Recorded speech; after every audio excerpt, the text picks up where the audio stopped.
All right. We're just going to give it a minute as people start to come in. It always takes a little bit of time for people to come into the space in cyberspace. I don't really know how technology works. I just sit here and try to look cute. I don't know. It doesn't always work out. All right, just give it a little bit more. I'll try to talk slower, show off my t-shirt, which I will be talking about in a minute, and I'm very proud of, and it's super cute. Yes, correct. All right, let's get started. Hello, my name is Alex Villasante. My pronouns are she, her, hers, and I am the program manager at the Highlights Foundation. I'm joining you from southeastern Pennsylvania on the traditional and contemporary lands of the Lenape Nation. Welcome to our very special June HF Gather, Pride and Joy, an antidote for erasure. We are so excited to have you here with us. And we do have a lot of joyful things to talk about. We were even starting the joy a little early before, but we'll get to that too. So I just want to give you a couple of reminders before we get started. This is a webinar. So unfortunately, we can't see your video or hear your audio during the session, but we would love if you could say a hello in the chat, just so we can say hey back. We are recording this session and enabling closed captioning. So if you'd like to turn on the closed captioning, you can do so. At the bottom of your screen, there should be something that says either CC or live transcript. Just click on that. Link to this recording will be sent to all registrants within the next 24 hours or so. And any questions you have, please put those in the Q&A box. The most amazing Emily Rosenthal is our monitor tonight. Emily, it looks like chat is disabled. I don't know if you already saw. Chat is disabled? What? No. That's not even happened. Someone said so in the Q&A. Thank you, Lee. Thank you for, I don't even know how to do that. I must have done some technology wrong because let me double check because it is working for me. Is anyone else interesting? Seeing? Oh, good. Bumpy was mine just says that I can send it to the hosts and panelists. It doesn't give you a little bubble to send to everyone? Nope. There, we got another one not working for me. Oh my goodness. Darn it. I don't even know how you do there that. we go. See, that's why Emily's in charge of all the things.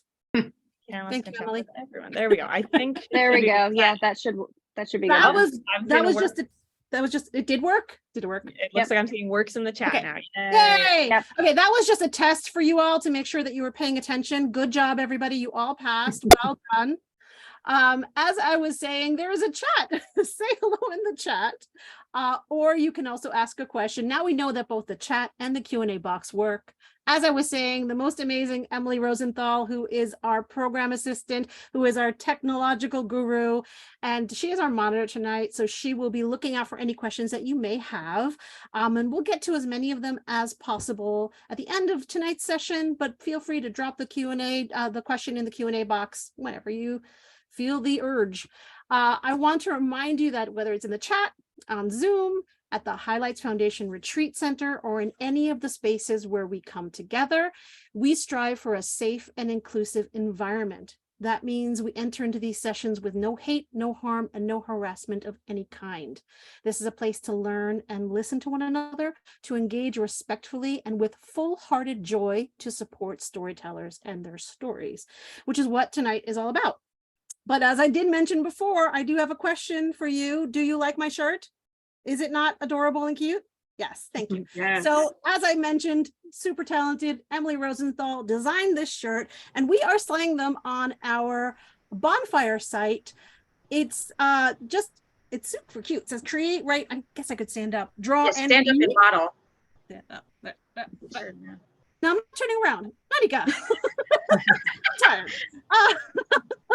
But I will drop in the chat now the link to our bonfire campaign, because the proceeds from these t-shirts, which come in other colors, and I think we can also get it with the white font, all of the proceeds go toward our Kidlit Pride Scholarship, the Rainbow Retreat, and the Trans Writer Illustrator Scholarships that the Highlights Foundation supports.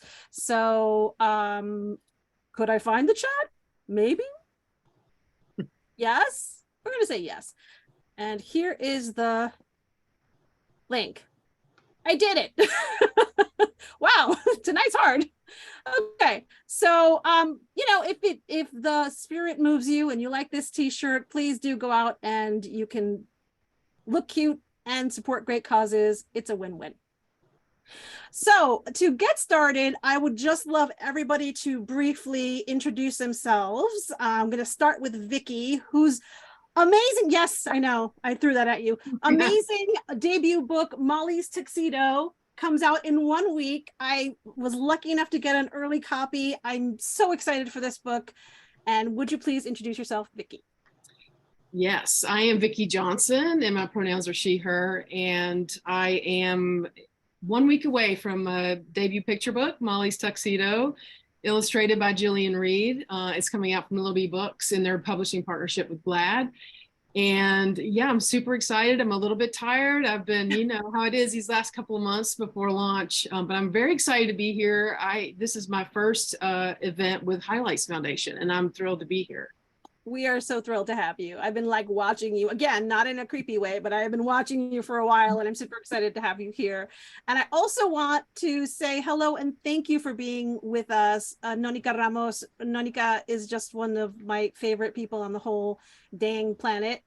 And they do everything really well. I just introduced you, but you can do some more if you want. I'm good with that.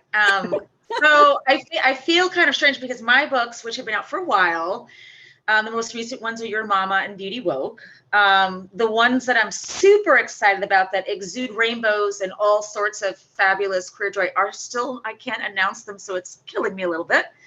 But I do write YA and PBs, and I am so excited to be here and be with you all in this conversation. Oh, thank you, Noni. I know some of those secret projects, and believe me, the rainbows will be shooting out all over the place.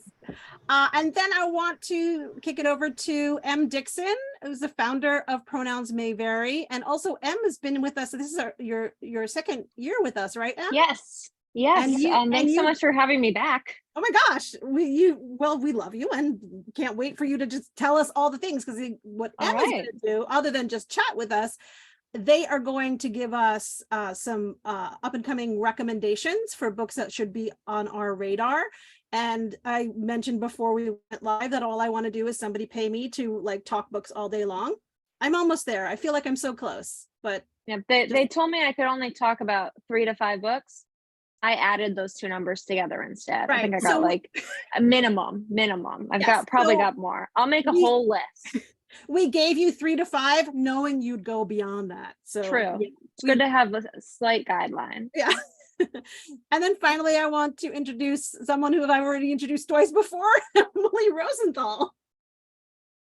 Hi, I'm Emily Rosenthal. As Alex said, I'm a program assistant here at the Highlights Foundation. My pronouns are she, her, and I'm also an author and an illustrator, and I love queer books.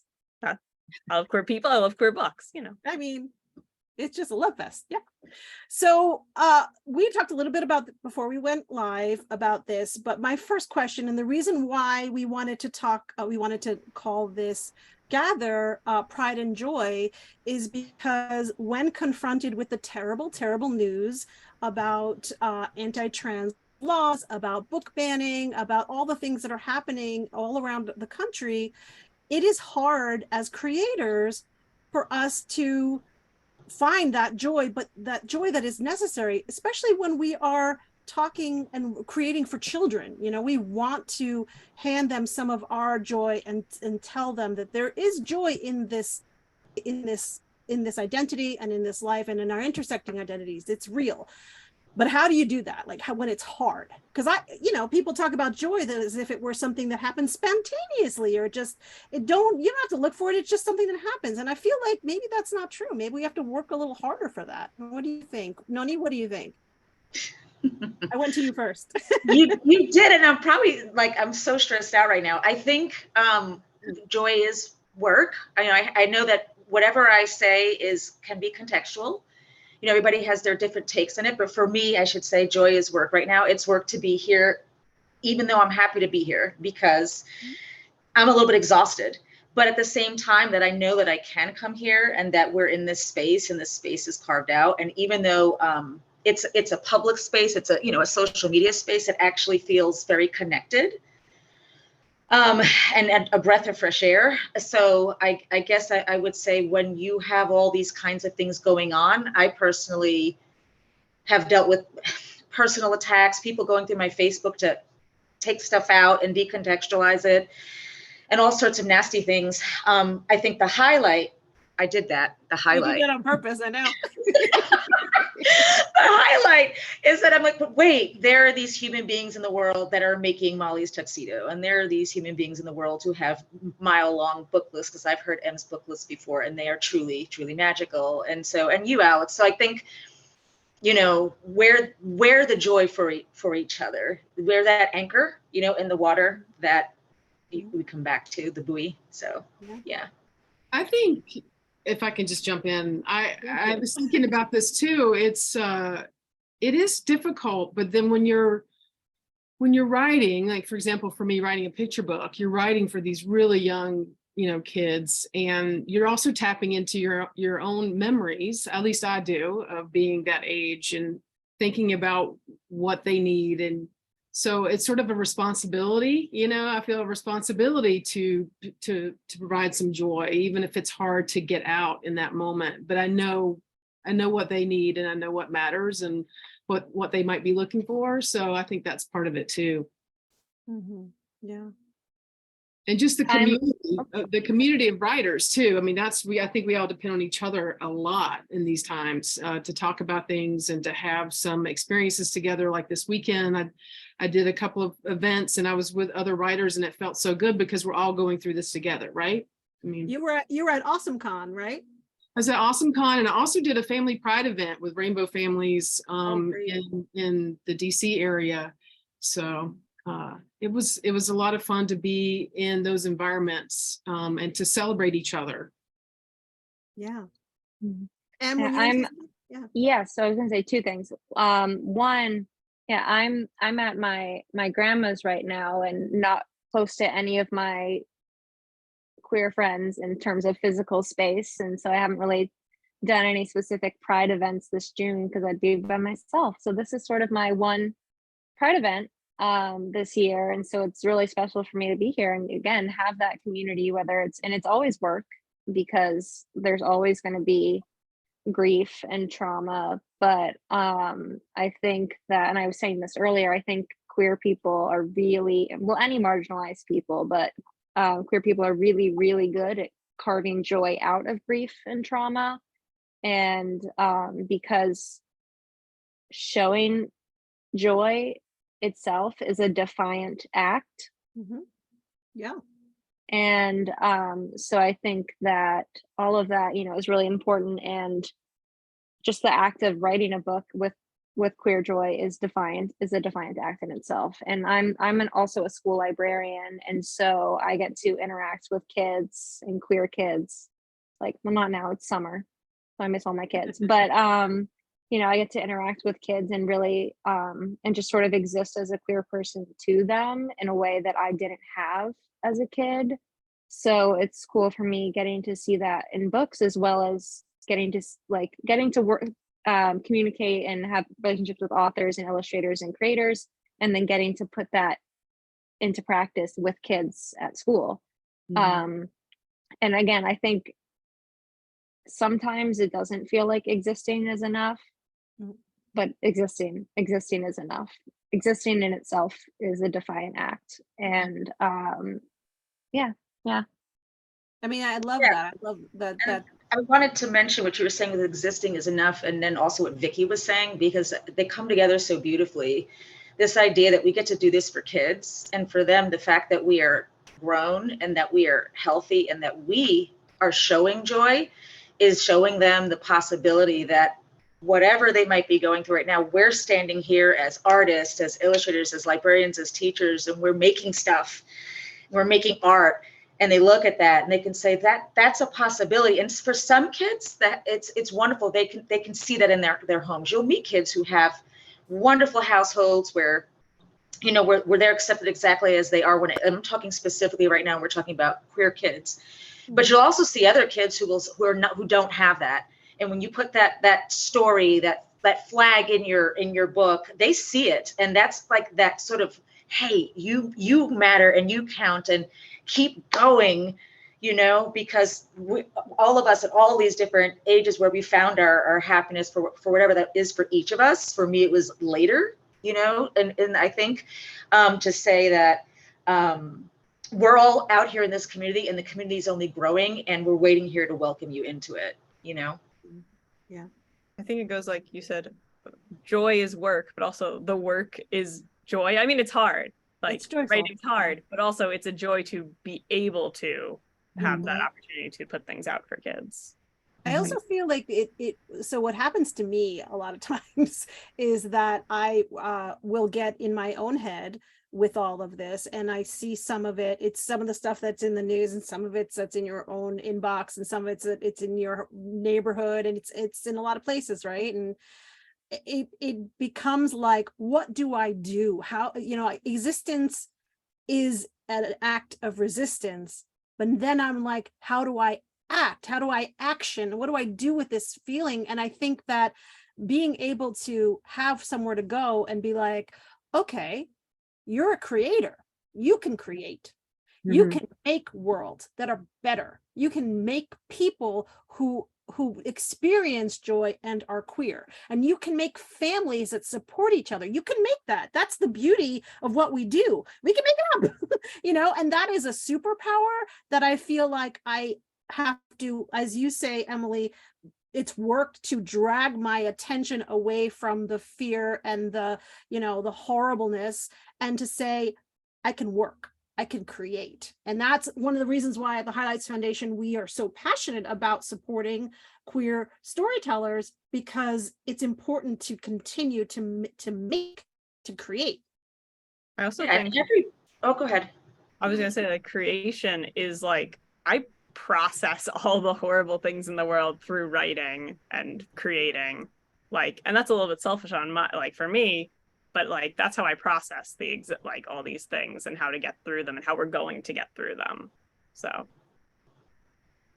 yeah, and the thing that we can also do, like when we're plotting, is to make different outcomes. And I think I was just listening, kind of thinking, well, we still absolutely have to represent, I think Em, you were saying this earlier, we have to depict the realities of what some of us are experiencing in those more painful ways, for sure. But the outcomes that we can create in a book, we can create tools, for kids to know how to get through that, or to process it, right? Or to just work through it, or just to think about it. And also different outcomes for possibilities. So even in that grief, we have that ability to write on the positive. And I guess the other thing I wanted to say was, so speaking of Molly's tuxedo, it's like our books are the story, but there's so much more that comes with that. A picture book has activities, YA books have discussion groups. Like there's so many things that come out of our books for kids that make more art as they go along, and give librarians these tools themselves to make joy, like making quinces out of our books, or making a party where everyone can dress as they feel like it if they so wish to wear a tuxedo, like Molly, those kinds of fun things. Yeah. And to your point about plotting your book and creating joy as you're writing, you can also do that, while we write child-centered picture books, there are also adults in those picture books, and it's usually adults who are reading the picture books with the children. So you can also use that opportunity to enlighten, the adults and the arc of the adults and how they might approach things. I tried to do that in my book to sort of show that there can be a course correction and the thought process by the caregiver as well as the child in the story. So, yeah, and I'd also say, I think when you have a book, when you publish a book, you're given a little bit of a platform, really, to, when you said, what can we do? I've had an opportunity to, do some like interviews or some, different things, podcasts and things like that. And I think that that's a really powerful position to be in right in this moment, to talk about the issues in addition to the craft. I mean, I know sometimes we're leaned on heavily to talk about these bans because of being a queer or trans author, but I feel like it's a responsibility. I also come from a background of activism and things like that too, so that might be part of it. But yeah, I mean, in your book, and Molly has to go through, sort of obstacles from what she wants, and she knows what she wants, and she has a plan, and she's sort of thwarted. And I feel like, showing that at the kid level, and then seeing like how she like perseveres, and how those adult caregivers do sort of come to an understanding, like, oh, this is something I should be paying attention to and not making assumptions about. And it's just really lovely. thank you. I mean, it was actually really important for me to make it so it's not sort of a stereotype or a trope of a parent, but like a parent who could actually evolve over the course of the book and be enlightened, so that the adult reading the book could come away not feeling bad either. Like, I kind of want adults to think, oh yeah, I could maybe pay attention a little bit more to my child and what they're saying that they feel inside. So Yeah. And it gives so much hope to kids too, because so many kids are like, oh my gosh, my parent like isn't accepting now, they're never going to be, but people do grow, that there is hope. Yeah, and the adults, there's so many. I want to first say, like, my child, when they first were growing and evolving and coming out, that's the first thing that they did, was they rebelled against wearing a dress at their graduation ceremony and wore a makeshift tuxedo. They made it with a bow tie and stuff. So it's just, your book, it just speaks to me personally. I just wanted to tell you that since you're here, and also I'm sure to many, many, many other people, but that was a real important statement for them to make, to say, that's why am I in that box? And these are their words. Doesn't fit. I don't fit that. This is how I want to do this and express myself. And it was difficult because they were the only one. And so I'm sorry, go ahead. No, go ahead and finish. I didn't want to. No, I was just saying, so that was important for them. I wish I had this book at the time that was going on, but I guess I'll just conclude with like what you were saying about adults evolving. There are also those adults of us who are here, who didn't have Molly's tuxedo as children, and are sitting there, like you were saying, reading with our kids, thinking, I still need your book, even if I'm a grown up.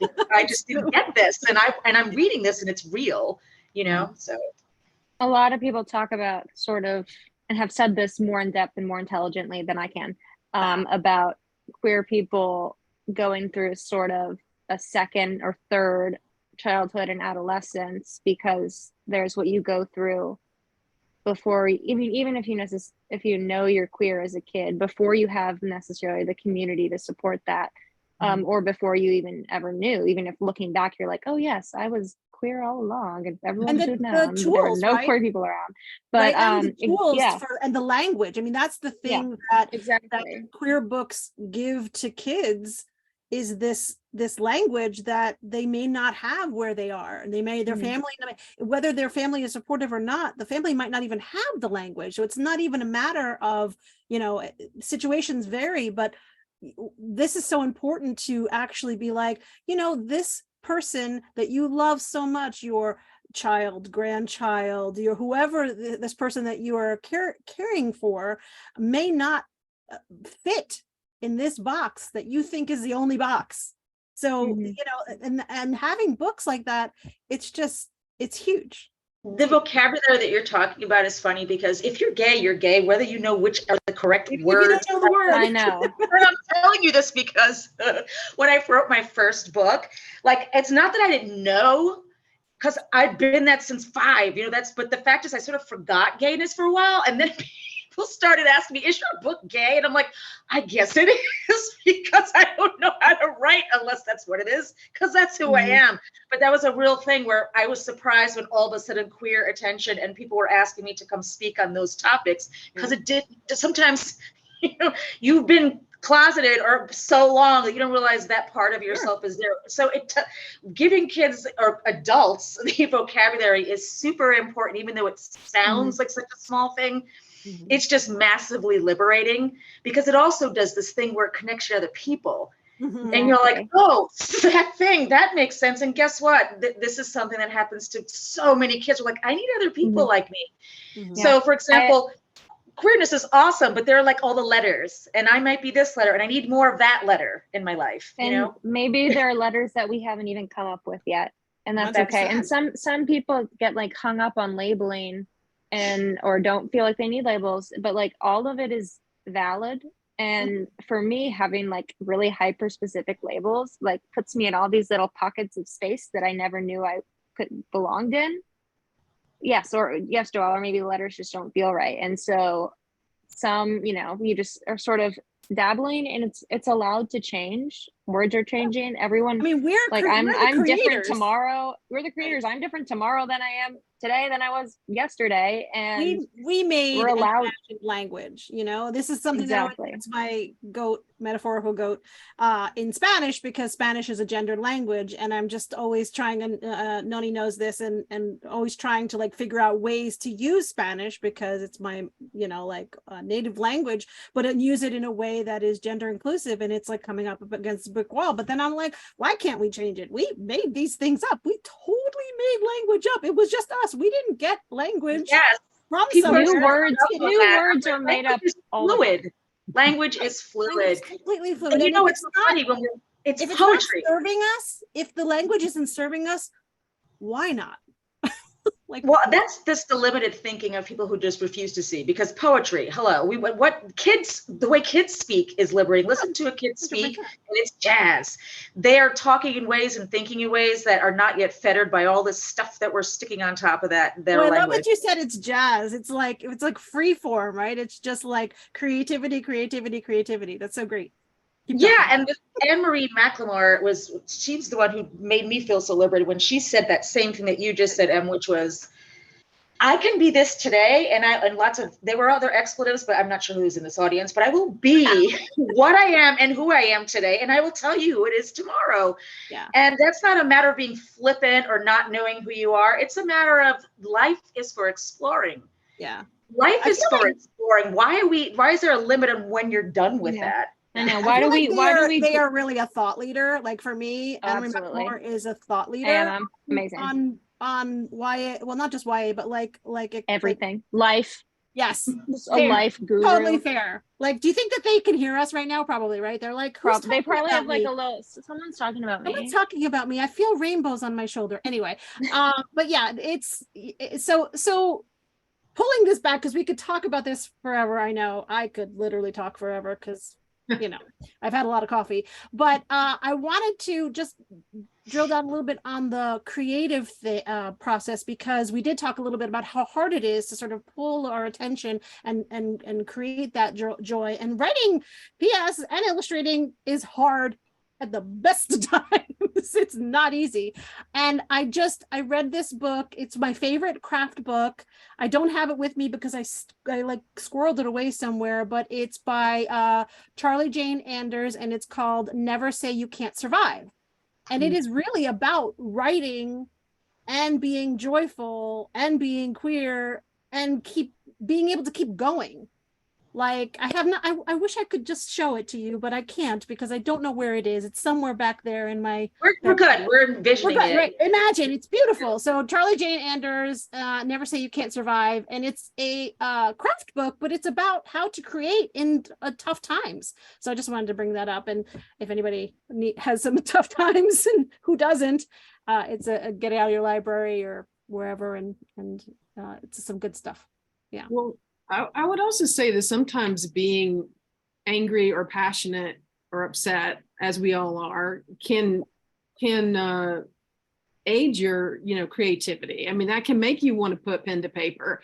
That's why I wrote the book that I wrote. I mean, I had seen a couple of news articles about young people. One was in elementary school and one was in high school, not allowed to walk with their graduating class because she identified as butch lesbian, did not want to wear a dress.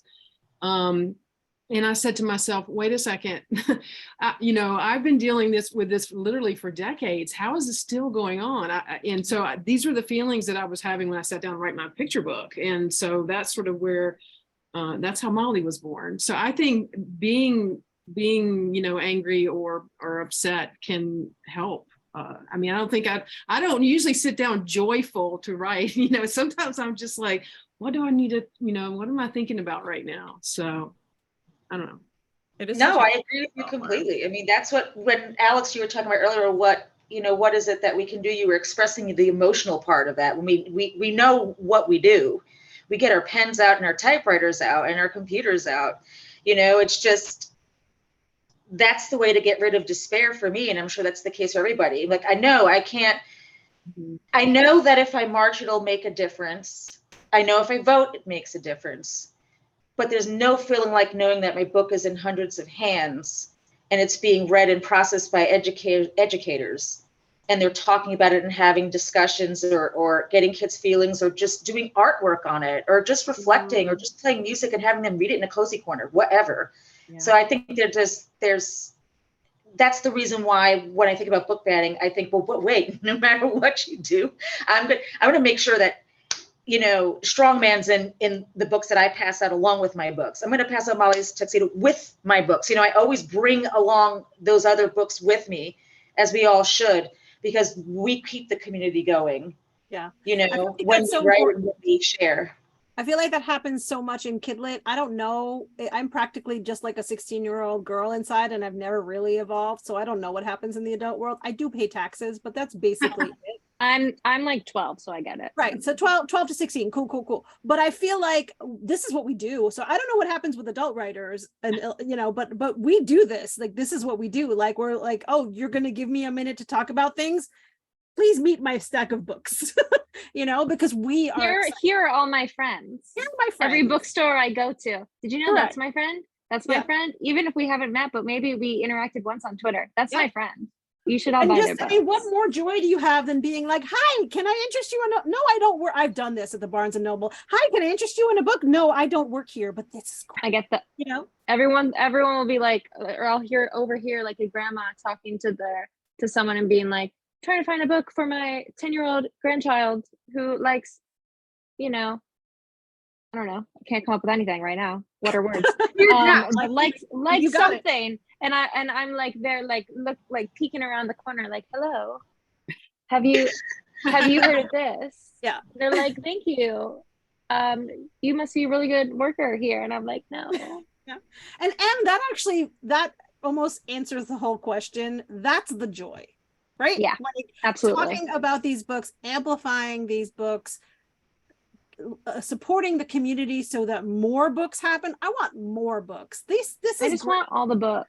I want more. No, I don't want all of them. I want more. I want to let's multiply. Let's keep going because absolutely. And there's still so many gaps within queer representation. There's, because obviously what happened first was like what's most palatable to a allo cis heteronormative white audience, which is, like attractive queer, like gay white boys, is like, oh, we can do that because it's like everyone's jokes about like, I have my little gay best friend who's a boy, and that's great. And it's like, so that's what happened. That's what was coming first. But like, and we're still far behind in queer people of color.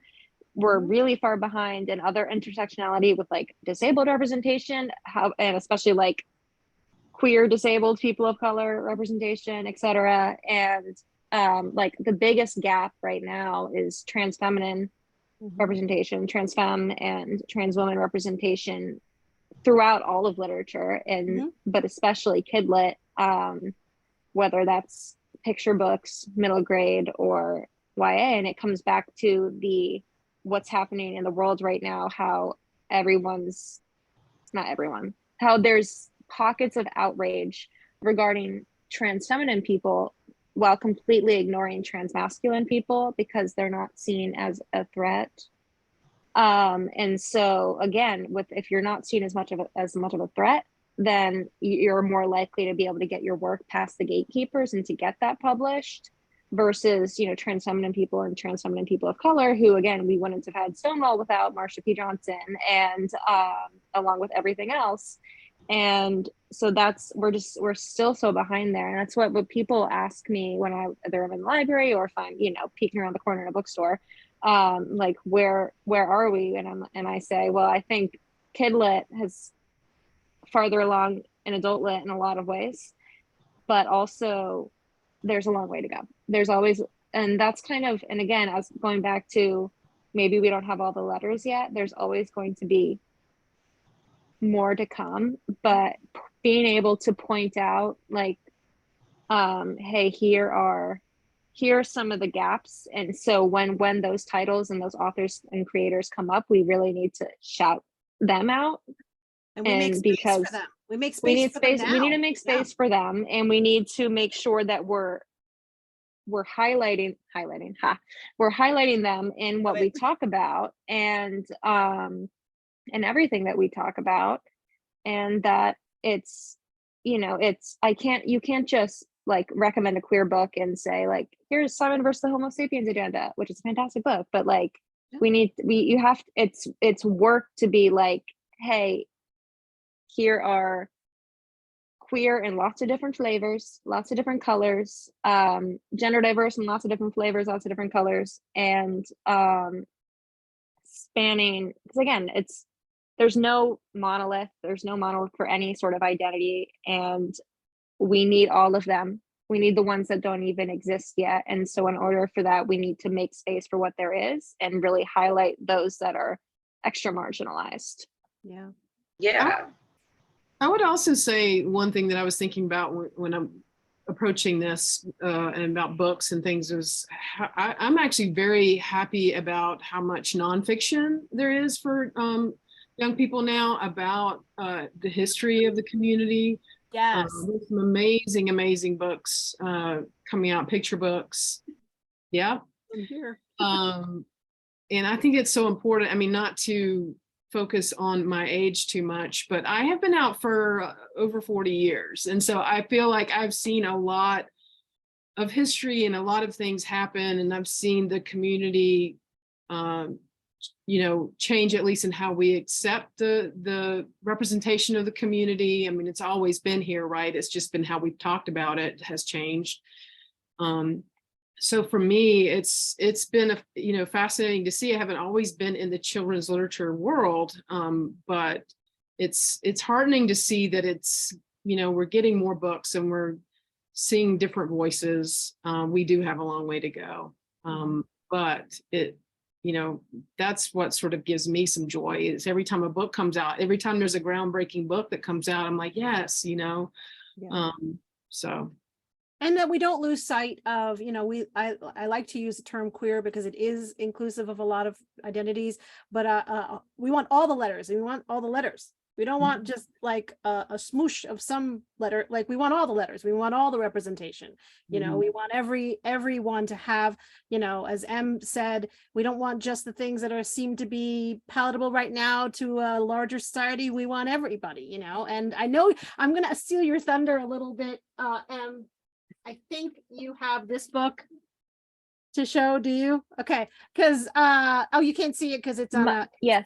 No, I can see it. Well, I'm glad that you showed that because I was going to talk about it, but I'm in the middle of like moving between multiple places. Let me be and your so Vanna. please Transmogrify is a YA anthology edited by G. Heron Davis, and it is all magical stories by and about gender diverse creators. And it's what is it? It says wait, I'll read it. Yeah, read the like subtitle. 14, it's Transmogrify, 14 Fantastical Tales of Trans Magic, edited by G. Heron Davis. G actually edited an anthology that I was in last year, and they are a wonderful person. I'm very excited. Read out all the contributors, so that everyone. Okay, it's gonna take me a while. I'll just mention some. G. Heron Davis, Mason Deaver, Emery Lee, Sandra Mitchell, Cam Montgomery, Sonora Regis, who just won the Lammy, just saying. Francesca Tacci, Renee Reynolds, and many other amazing people. Sorry, it's shiny. Yeah, thank you, because I don't know where my copy is. I think it's in a different city. I have a very small bookstore in my town, and pre-orders take a really long time, and I ordered a bunch of things and they did not come in, so I ran to the library to get a copy because, you know, had to. So libraries, get your books from libraries. Support libraries, independent bookstores from anywhere. I know Tell your Vicki libraries how much you need this book ordered. Yes. You know that you Yeah. can go on a lot of library websites, like their catalog websites, and if there's not a book available, you can like submit a request. Just Yeah. saying. Indeed. So I know, speaking of librarians and how awesome that they are, Vicki, you're heading to ALA next week, right? Or this Yes, week? I don't even know what's happening. yeah, I'm heading there on Friday. I'm really excited about it. I went to TLA, and I guess know. must be like, I don't know, exponentially larger. But I mean, how can you not want to go and support librarians? Librarians and educators of all kinds are just the most amazing people, and they are making so we create the books, and you talk to them and they go, yes, I know kids who need this book, thank you very much, and they go and they advocate, as much as they can within some very difficult situations and some very hostile environments, but they are so connected to the kids that they serve that if you tell them like, hey, this is why this book, my book, your book, Vicki's book, Noni's book, why it's important, they'll go, got it. Like they understand the brief, they get the mission, and they're like, got it, let me go advocate for you. Yeah, and I wanted to shout out some of the libraries in the Bronx, because right now they're getting attacked for funding. And these libraries in the Bronx are very much proponents, advocates, shouting out and loving, among many other books, queer books, as I feel I go there quite often and see that these kinds of variety of books being supported. And you can go on those websites, just in case anyone has a minute, and there are places where you can send letters to the librarians, or you can sign petitions really fast for any of the Bronx, New York public libraries, because that's what I did. It took me 2 seconds to say, we need Parkchester Library, we need Tremont libraries, just those people who are out there fighting on the front lines to make sure that their books, their stacks have those titles available, and just making sure we're amplifying people who are supporting. I don't know if anyone here knows, supporting banned books such that they're providing digital catalogs of queer books, or actually giving kids the books that are being banned. So those are like huge shout outs to all you fabulous librarians. But the last thing I wanted to say about this is kindness, because I think every one of these things we're describing within the queer community, every one of these books, the message is inclusivity and kindness and respect. That's the stamp on every one of those letters, every one of those books that we're talking about. We're saying kindness and respect, get to know somebody and ask them who they are. And I feel like that's the message when we're talking about happiness. Who doesn't benefit from that? Yeah, that's Who right. doesn't benefit from hearing that we have to listen, and I may not know you, and I can't assume that I know anything until you tell me. Until you tell me what the pronouns are, or you tell me how you want to speak about yourself and where you're comfortable doing that. Is that not the happy message for everybody coming through queer culture, I mean, it goes to the mirrors and windows and sliding glass doors, that we use from Dr. Rudine Sims Bishop, and like it creates a connection and it creates understanding. And we need so much more understanding than we have right now of each other, and it starts at a really early age. So. True. That's why I think that picture books. I mean, I talked about this at last year's Pride Gather, and then this year, my little town, it's a little town in Pennsylvania, they had their first Pride flag raising in like 2 years. It had gone away for a while because people weren't interested. We have a new council member and it was a small gathering, but it was a very passionate gathering, and lots of kids. And I was like, I wonder if I can save some money and buy the story of the Pride rainbow flag for like, and like hand them out. Can I do this? How, and I'm already like this is the way, like, to get this into kids' hands, and to be like, hey, here's some joy that I would like to share with you, because the people next to you who may or may not be different from you, that you don't even know, or you want to wear a tuxedo, that's okay too. Like, whatever that is, we can make space, and kids get that instinctually. I feel like they are like, oh, okay, yeah, no, that makes sense. They're never going to be like, wait a minute, that sounds suspicious. I feel like the younger the kid, the more open they are to allowing that space for other people's joy. And Absolutely. their questions are genuine, even when they're asking a question. They're Oh, usually I had asking a it with malice. I had a 6-year-old at school last year, not this past year, the year before, who kind of looked at me, and the kids call me M, looked at me and said, "Are you a boy or a girl? I can't tell because your name is M, but you have short hair. And I said, listen, those are really good observations. You must be really good at noticing things. And she's like, yeah, I am. And I said, you know, have you noticed any boys with longer hair, or have you noticed people with different kinds of names? And she's like, yes. And I said, yeah, so that's, you know, sometimes not everything fits what you think. And for me, I just don't really feel like a boy or a girl. I'm just M. And she was like, okay. And started playing, or like kept playing. Yeah. And that was it. That was it. Yeah. It's the easiest, simplest thing in the world. Yeah. Well, I want to get to M's many recommendations. I don't know if Vicki, Emily, or Noni, you have any recommendations. I'm going to blow through mine so we can get to M's. I've got Alex, I also know because we have at least one question in the Q&A we have chat. questions. I was trying to like wait for a good segue. So Are you saying I can't do my thing? I mean, you can. I just want to make sure we also have time for the question. Segues are hard with us. We understand, Emily. Don't break my heart.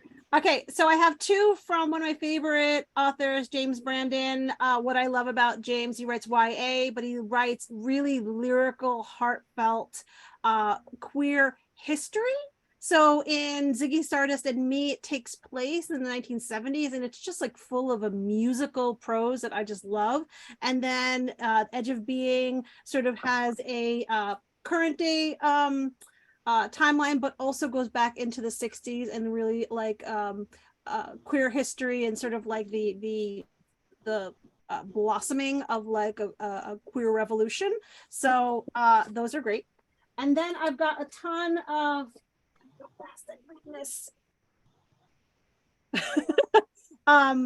just I love graphic novels. I'm gonna go fast, I swear. Gosh, why do I relate to the end? Some of my favorites. Oh, I was gonna say Kiss Number 8 got me. Kiss Number 8, You Brought Me the Ocean, Genderqueer. Wrote that one. Oh, you're gonna talk about that one? Okay, good, because I said Noni this book, The Darkness Outside Us, which is existential queers in space. Can't recommend enough. And by the same author, Queer Ducks Nonfiction. I'm not a nonfiction girl, but and then my last one is going to be Nimona, which is coming out on Netflix and looks amazing. And it just is one of my favorites. Okay. Anybody else got, Vicki, you had a recommendation. I did. This is a nonfiction. It's the Sarah Prager, illustrated by Caitlin O'Dwyer, A Child's Introduction to Pride, the inspirational history and culture of the LGBTQIA+ community. It's a gorgeous book. It has a lot of history in it. And I'm a history nerd, so there you have that one. That's awesome. Yeah. Anybody else have, before I turn it over to Em, who's got 47 books to recommend? And finally, if you haven't all watched Owl House, because it's not a book, but you need to, and you need just to saturate yourself and just happy, just watch Owl House. If you want something to segue, if you want something that feels like Owl House, yes. This is the second book in Claribel Ortega's Witchlings middle grade series, Golden Frog Games, and these are about these little queer witchlings in training, and it is Owl House vibes on steroids. I love it. That's like probably not an appropriate thing to say. I'm trying to get rid of that kind of language. It's basically Owl House vibes times 100 is what I meant. Alpha House vibes. It's I love that. totally amped up, and it's the second one, and there will be more. I've heard. I can't remember right now. I'm blanking if it's a trilogy or beyond. I hope beyond. I think at least a trilogy, right? Yeah. At least a trilogy. So here's the second one. So I put some books in the chat. So I have a bunch with me where I wanted to be able to show covers. The ones in the chat, those are kind of my notes with them. I just copy pasted. So Stars in Their Eyes is a graphic novel that's coming out in August. It was originally published in Australia in 2021. It's publishing in the States in August. It's by Jessica Walton and Ashka, middle grade graphic novel. And it's like, if you look at the cover, it's just like, it's adorable. I should have had the covers ready to drop or links, but I'm not, I'm not that prepared. Night of the Living Queers is a YA anthology. So it's a YA anthology, and it's coming out in August, and it's by Black, Indigenous, people of color, all the way down. It's YA horror anthology. Again, it's edited by Shelley Page and Alex Brown, and each story chronicles like a Halloween night in that character. That's what that extra little Halloween night It's phrase seriously is in my spooky. copy paste. Seriously, Very seriously spooky. creepy. Seriously I'm gonna have to read it in daylight with all the lights on. Another anthology, speaking of different kinds of queerness, is Being Ace, which is edited by Madeline Dyer, and it's coming out in October, and that's another YA anthology, and that's chronicling authors and characters on the aromantic and asexual spectrums. And so, yeah, and there's a lot, there's a lot of stigma about asexuality, a lot of conflating of aromanticism with asexuality and not understanding the differences. And so that is something I'm really excited for. And the cover is like all ace flag colors, purple, white, black. So it looks awesome. And then a middle grade, Don't Want to Be Your Monster by Deke Moulton is also coming out in August. And that is about queer vampires. Jewish queer vampires. That's what I was let's about Sorry, to I'm say. so hyped Let's about get the it book. clear. I was saying I queer love them. vampires, but vampires from Jewish mythologies and stories and culture. And so Oh my God, Emily, that that is is gonna be like awesome. your book. How is that? I know. Deke, I know Deke, and I'm like, Deke's awesome. So that's coming out too, and that's going to be awesome. I also I wanted to be able to show you covers, so I've got some books with me. I'll start with the ones that I have read, which also includes Witchlings, Golden Frog Games. So Nicole Melleby is a middle grade author of fantastic queer middle grade. Has a new picture book from this year, Sunny and Oswaldo, but all of their middle grade is just contemporary, joyful, queer, and they have a new series where the first two books just came out called The House on Sunrise Lagoon, and it's about a queer blended family with two moms, and it's sort of pitched as a queer Penderwicks, and it's like early and middle grade, so a little bit beyond chapter books, but early and middle grade. So here are the first two, Sam Makes a Splash and Marina in the Middle, and there'll be more coming out, and they're just big feelings, but like joyful feelings, mostly. Obviously we all go through hard things, but a lot of joy. So that's those. Ash Van Otterloo's most recent, The Beautiful Something Else, is about a non-binary kid called Sparrow who sort of finds themselves with the help of a queer commune run by their trans aunt, and helped along also by their pesky Shadow, who's sort of leading them into trying new things and new clothes and new words while they're away from their mom. And it is I cried. I mean, I definitely cry pretty much all queer Beautiful books. cover too. I really it's gorgeous. I really cried here.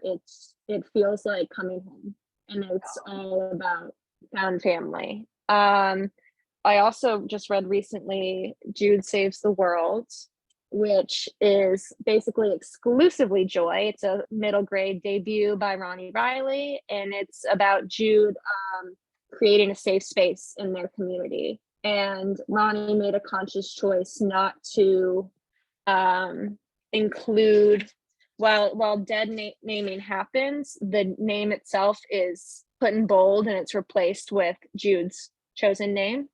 And so all's well that ends well, like there's a dead naming and just gendering off the page, but you'll never learn Jude's birth name or assigned gender, which I think is really cool. And so that's, it's an author's note in the beginning to really say, hey, there are hard things. It's conscious, yeah.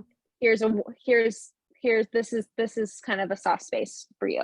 So that is wonderful. And then here are some books that have come out since it's been like, I think April, May, June, these books have come out that I haven't read yet, but that I'm so excited for. And so hold on, I'm like fixing my notes. So the Luis Ortega Survival Club by Simona Reyes, and it's their sophomore novel. And yes, their first one just won a Lammy, the Lesbiana's Guide to Catholic School. And this one is another one talking about, carving joy out from grief and trauma. It's really showing how you can find community and joy even in the darkness. It's kind of pitched kind of like a queer John Tucker Must Die for those who have seen that early 2000s film.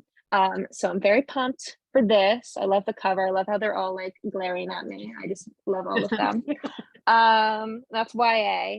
I also have Leah Johnson's Ellie Engel Saves Oh, Herself, and Leah already has 2 YA books that are awesome, and then this is her middle grade debut, and it's got a little bit of magic, a little bit of a little bit of crushing on your best friends.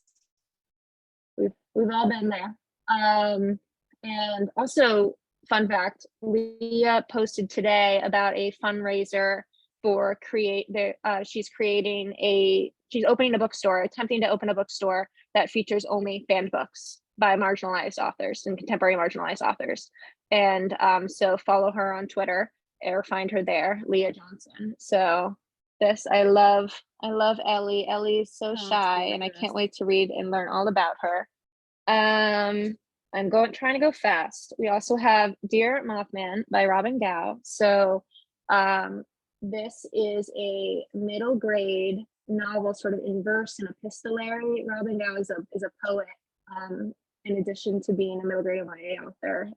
And this, again, finding the grief, trans boy in town, and is writing letters to their best friend's favorite cryptid, Mothman. And it's gorgeous on the That's cover. a beautiful So I cover. can't wait to open I'm it up and gonna read. your It's internet's beautiful. a little in and out, Em. So could you do just one Okay. more? Because I know we could I spend only 3 have hours. one more.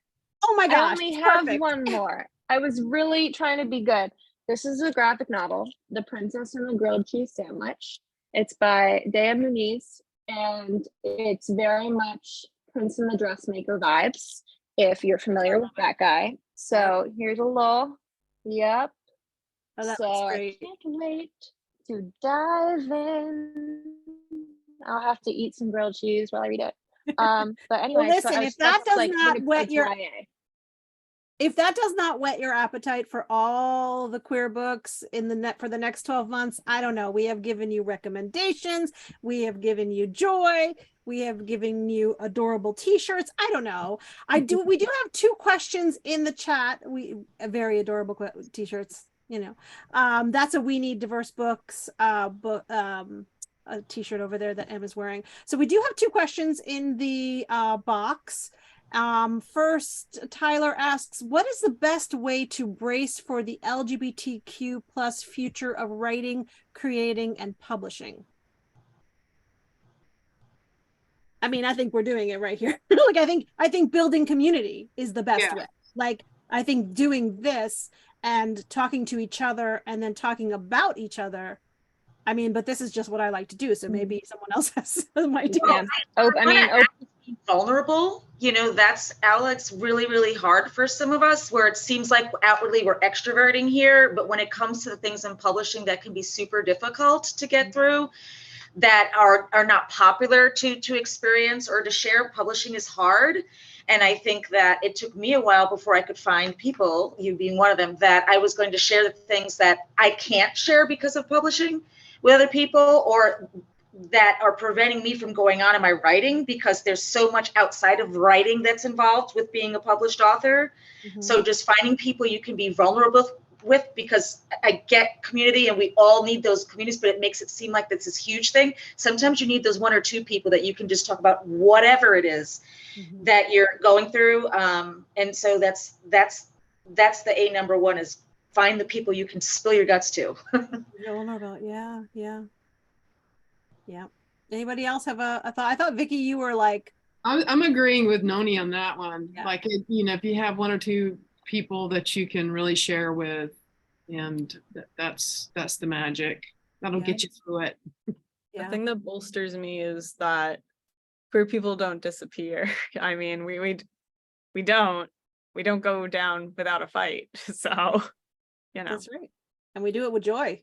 There's a lot of celebrating. There's one more question from Joelle. I know we're a little over time, but who's here to stop me? Literally no one.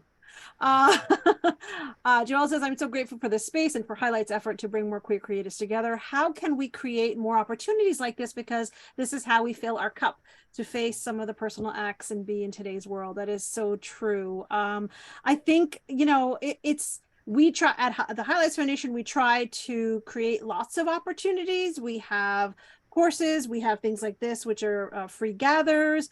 We have we're in the works of planning a rainbow retreat on campus, which is going to be like exciting. Every time I get to go to campus and eat mashed potatoes, but also plus queer people, it couldn't be better. But it's a good question. How else? How can we all, you know, my first suggestion, Joelle, would be to follow all of these creators, because everybody on this Zoom call is participating in free events, Zoom events. You know, we're getting the word out there, and when we do, I think I can speak for everybody. When we do these things, we're not just like, hey, buy my book. We're like, hey, here's some awesome books that we just read that we want you to read, you know, or we just saw this amazing artwork and we want you to see it too. So I think follow the creators that you feel are doing the work that you resonate with or love, and see where they're showing up, because a lot of times we're showing up in spaces because we want to amplify other voices. And then also get the t-shirt so we can find each other, because we could be like, you have the t-shirt and I have the t-shirt, and so see, like, we know, like, I can follow the superhero. I love that. Yes. Yeah. Get yourself a cute t-shirt, whether it's from Highlights, We Need Diverse Books, or wherever you support the creators, support the queer initiatives, and there's a queer people of color virtual event. Festival. It's a book festival. Yeah. I couldn't think of the word. Happening very soon. Yeah. So everyone needs to check that out too. Yeah, it's out there. Find it on you can find that information on Twitter. Details. I can, if somebody else talks for a minute, I bet I can find it for you, Joelle. Hold on. I was gonna say, also, don't be afraid to look for queers publishing, and publishing within each other, indie spaces, zines. Zines are a great LGBTQ tradition. Especially if you're like an illustrator or someone into graphic novels like I am, you'll find so many great stuff. You need to keep filling the time. Someone else. Yes. No, I also look for the little flags on Twitter. Like, sometimes if I don't know if I'm going to follow someone that I don't really know, I'm like, oh, but there's a flag. I do. I follow the queer flags because we need each other, and it's just so beautiful to see more than one of us in these spaces. And make sure you check out LGBTQreads.com, which is a site curated by author Dahlia Adler, who does it just completely on her own time. And that has picture books through adults. It's sorted. You can sort it by representation. You can sort it by everything, basically, by trope.